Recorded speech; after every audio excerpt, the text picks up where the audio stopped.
யாருடன் ஸ்டாலின் இருக்கிறார் இன்னைக்கு? உங்க தொகுதியில் போய் கேளுங்க. துப்புரவு பணியாளர்கள் பாவம், அவங்க 20 ஆண்டு காலமாக உங்களுடைய குப்பையெல்லாம் சுத்தப்படுத்திய அவங்களுக்கு செய்த துரோகங்கள் என்ன? எவ்வளவு துரோகம் நீங்க செஞ்சிருக்கிறீங்க. நீங்க யாருடன் ஸ்டாலின் இருக்கிறாரு? உங்களுடன் ஸ்டாலின்லாம் கிடையாது. ஸ்டாலின் இன்னைக்கு இருக்கிறது யாருடன்னா பெரிய பெரிய கார்பரேட் கம்பெனிகள், பெரிய பெரிய முதலாளிகள், பெரிய பணக்காரர்கள். உங்களை பத்தி எந்த கவலையோ எந்த அக்கறையும் கிடையாது ஸ்டாலின் அவர்களுக்கு. எத்தனையோ உதாரணங்கள் நான் சொல்லலாம். சென்னையில் கோயம்பேடு பஸ் ஸ்டாண்ட் இருக்கு. அந்த பஸ் ஸ்டாண்ட் இப்போ மாத்திட்டாங்க. ஆனால் அந்த பஸ் ஸ்டாண்டில் கிட்டத்தட்ட 50-55 ஏக்கர் இருக்கு. அந்த 55 ஏக்கரில் நான் ஒரு கோரிக்கை வச்சேன். அதில் பசுமை பூங்கா ஒன்று அமைக்கணும்னு ஒரு கோரிக்கை வச்சேன். அங்கே போய் நான் போராட்டம் பண்ணேன், துண்டு பிரசுரம் கொடுத்தேன், விழிப்புணர்வு ஏற்படுத்தினேன், 10 லட்சம் கையெழுத்து இயக்கத்தை நான் தொடங்கினேன். அது நான் செய்யலைன்னு வச்சுக்கோ, இந்நேரம் கோயம்பேடு பஸ் ஸ்டாண்டில் லூலு ஒரு மால், லூலு மால், அவங்ககிட்ட பணத்தை வாங்கிட்டு அவங்ககிட்ட கொடுத்துட்டு இருப்பான்.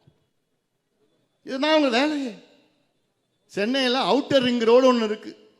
அந்த அவுட்டர் ரிங் ரோடு சென்னையில் அதிமுக ஆட்சி காலத்தில் 2100 கோடியில் போடப்பட்ட அந்த சாலை, புறவழிச்சாலையின் அவுட்டர் ரிங் ரோடு நம்ம பணம் தான், வரி பணத்தில் 2100 கோடி. இன்னைக்கு என்ன பண்றாங்கன்னா, இது தனியார் கம்பெனி கிட்ட அந்த அவுட்டர் ரிங் ரோடு 25 வருஷத்துக்கு குத்தகை விடுறான்.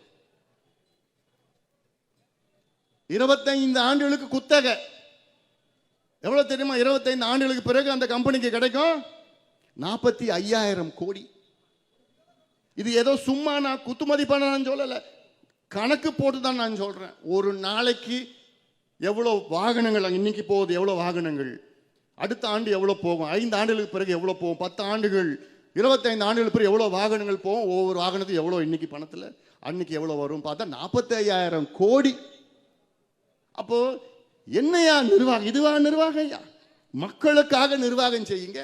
என்கிட்ட ஆட்சி இருந்ததுன்னா அந்த அவுட்டர் ரிங் ரோடு ஒரு டோல்கேட் கூட இருக்காது, ஃப்ரீயா விடுங்க மக்களுக்கு. இதாயா திட்டம், இதாயா நிர்வாகம், இதாயா நமக்கு வேணும். தெரு தெருவா, வீதி வீதியா கஞ்சா, அபின், cocaine, heroin, LSD, methyl amphetamine, என்னென்ன அமெரிக்காவில் போதை பொருட்கள் கிடைக்குதோ அத்தனையும் தமிழ்நாட்டில் தெரு தெருவா கிடைக்குது. காலேஜில், ஸ்கூல், பள்ளிக்கூடம் வாசல்ல. ஒரு காலத்தில் இந்த மாங்காய் பத்த, புளிப்பு மிட்டாய், தேன் மிட்டாய் வெத்த இதெல்லாம் போய் இன்னைக்கு கஞ்சா, பவுடர், மாத்திரை நான் வித்துட்டு இருக்கிறான். யார் காரணம்? முதலமைச்சர் ஸ்டாலின் அவர்கள்.